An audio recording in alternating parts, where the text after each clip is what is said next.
One of my favorite players. He's been in the league for 15 years, and I just noticed that he's got just under 14,000 career receiving yards and 961 catches, which means Steve Smith Sr. has got to come back to get over 14,000 yards. Right, Steve?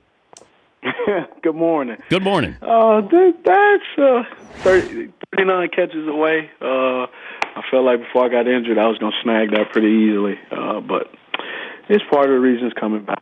Yeah, so you're coming back. Some things off the Christmas list. You're coming back, right? Yes, sir. Under contract, too, so I like that always that. helps. I like that. So you end up with 1,000 catches and over 14,000 yards. Now we got a Hall of Fame career there. Or do we have a Hall of Fame career right now, Steve, in your opinion? Seeing other guys get in, I think it was a log jam with some other guys that don't have championships. I think my chances have increased a little bit. So I've just been also enjoy playing. Obviously, you know what? I'm 5'9", 3/4. Yes, 3/4. And I never would have thought, I'd be going into my 16th year. So I'm pretty appreciative of that, and I work my tail off to be able, right now going through my rehab, to come back and play. You faced the Broncos in Week 1. How different do you think they were in Week 1 as opposed to going into the Super Bowl? Well, they're not as fresh. Everybody's fresh Week 1. If you look at tape, watch tape of any team Week 1 and a team in the middle of the year and at the end of the year, they're moving at a different pace. And I think that's one of the things that the playoffs really do is they make you ratchet it up a lot, even though your legs may not be under you, not as fresh as they are in the beginning of the year. But I think they're but then if you watch Von Miller and their defense, they were buzzing around like it was Week 1. So I would expect with these 2 weeks off, it will help both teams. But you have that defense that was able to have a pretty much stationary target in Tom Brady. You don't have that with Cam Newton. So no, you don't. How does Carolina counteract that? I mean, this next week and a half, 2 weeks of time of preparation for the coordinators is going to be the difference maker. Obviously the players are going to make the plays on the field, but it's going to be the difference maker of what game plan each team has to counteract each big blows that they're going to have. Yeah, and they have design runs for Cam, whereas you don't have that for Tom Brady. So you kind of have to decide. Yeah. But with Cam, you're kind of saying, all right, if you want to pressure me, then I'm going to run on you, and if you're going to stay back, then I'm going to pass on you. Well, here's my analysis of Cam Newton, not as a former player of the Carolina Panthers, but more of moving into the realm of looking at football games objectively, despite where he worked. Because when I look at the Carolina Panthers or eventually the Baltimore Ravens, I know little things about them, good and bad.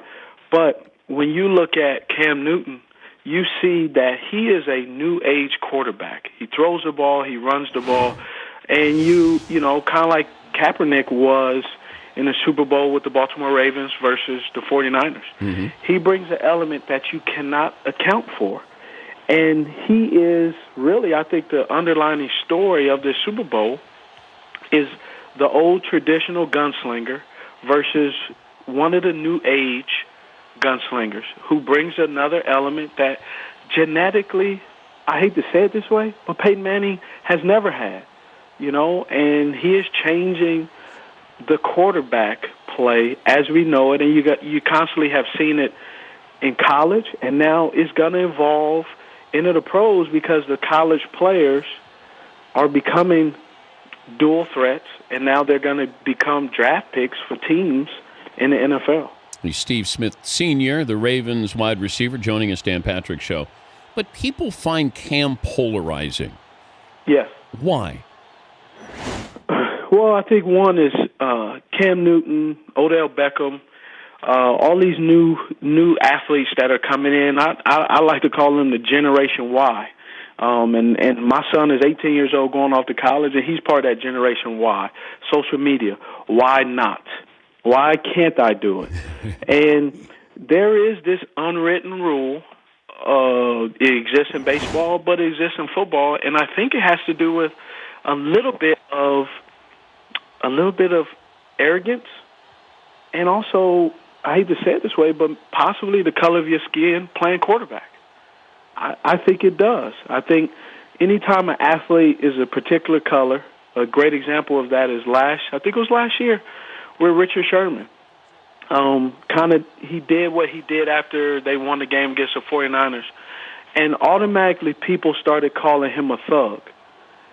They don't call Aaron Rodgers a thug.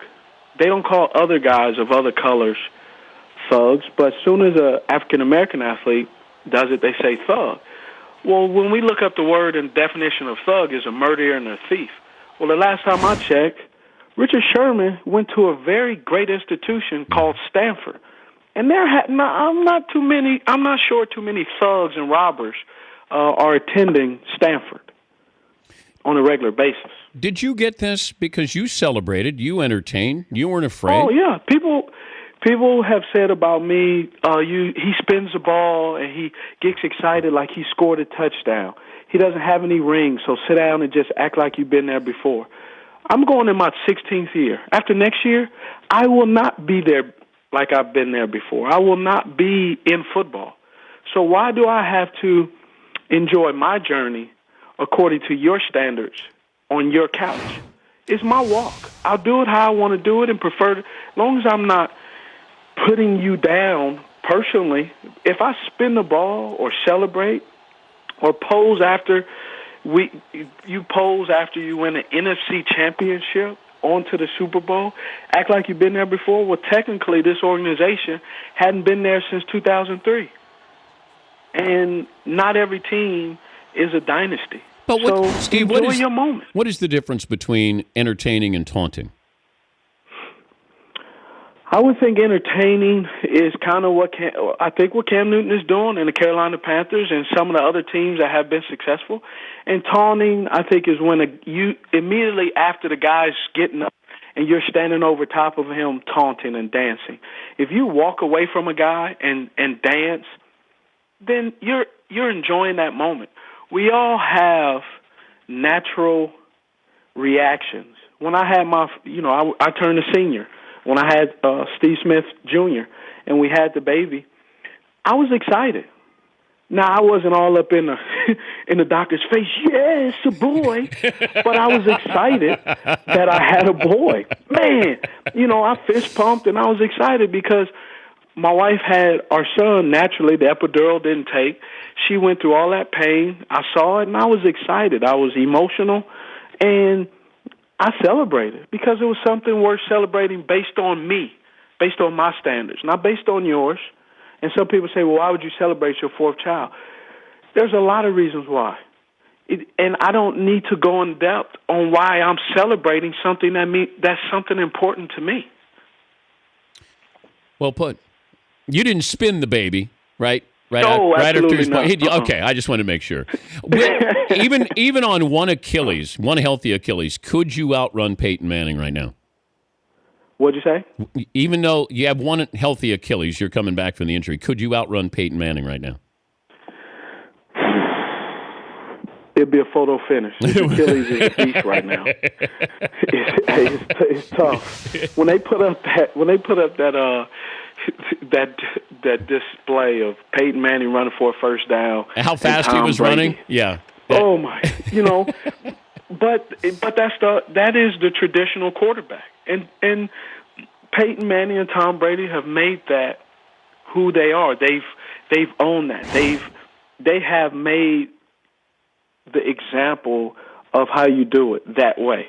Now Cam Newton, Russell Wilson, even Aaron Rodgers in there. Sometimes he'll sneaky in there. He'll sneakily get in there and run for a first down. But these guys add an element that you have to account for that is changing the game. All right. At their peak, would you rather be a receiver for Peyton Manning or Cam Newton? Well, Peyton Manning at his peak, he had Marvin Harrison. And if you put Marvin Harrison on the other side, I ain't catching any passes. I'm just going to be honest with you. Marvin Harrison was catching all of them. Ask Reggie Wayne how that worked out in his first couple of years. He took them all. You know, he 130, 140, 143, you know. I mean, Cam Newton brings an element, and he makes everybody better. So you have two guys to choose from. Obviously, Cam Newton. You look at what is going on with Peyton and that offense. They are not the same effective team that they were a year ago. And it's going to be interesting to see which team. I don't really think I'm favored to say that. I think the Carolina Panthers are going to win. I think it's going to be a better game than people think. But I am totally surprised, and I'm not going to sit here and act like and be one of these guys that say, "Oh, I saw it coming." Every game the Carolina Panthers have played in the playoffs, they have blown out their opponent. Yeah. And nobody saw that coming. Nobody saw 31-0 in the first half the Seattle Seahawks. You didn't see just how they destroyed the Arizona Cardinals. And so I wouldn't be surprised if they run away with it. But the Denver Broncos do have a solid defense, and it's going to be interesting to see what kind of game plan and how effective they actually will be.